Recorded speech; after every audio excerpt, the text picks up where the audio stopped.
On a eu un exemple, on était chez Microsoft là il y a 2 mois et ils ont développé, alors c'est pour des banquiers, mais donc les banquiers reçoivent pas mal d'emails avec différentes demandes de leurs clients et en fait l'IA permet de trier en fait les demandes parce que les banquiers pour le moment ce qu'ils font c'est qu'ils répondent aux emails les plus anciens ou les plus récents, ça dépend, mais ils ont des capacités de tri des emails qui sont assez basiques. Et donc là, en fait, ils vont trier les demandes par email, par ordre de priorité, mais par rapport au contexte de l'email. Le ChatGPT va être capable de comprendre si le client dit c'est très urgent, mais il va aussi être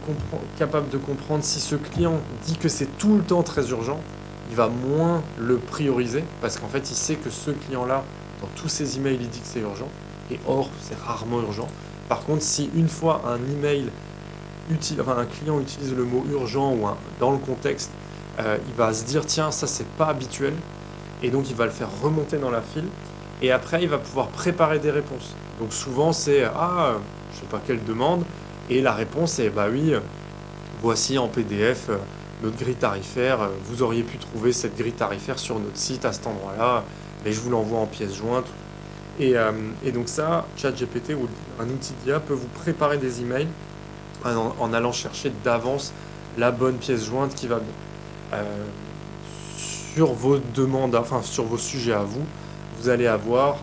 peut-être des photos supplémentaires, des informations supplémentaires. Et là, si vous remplissez bien les données de votre bien, vous allez avoir la capacité, parce que vous avez toutes ces informations à portée de main, à ce que ChatGPT ou un outil d'IA puisse répondre automatiquement aux demandes qui vont revenir très régulièrement.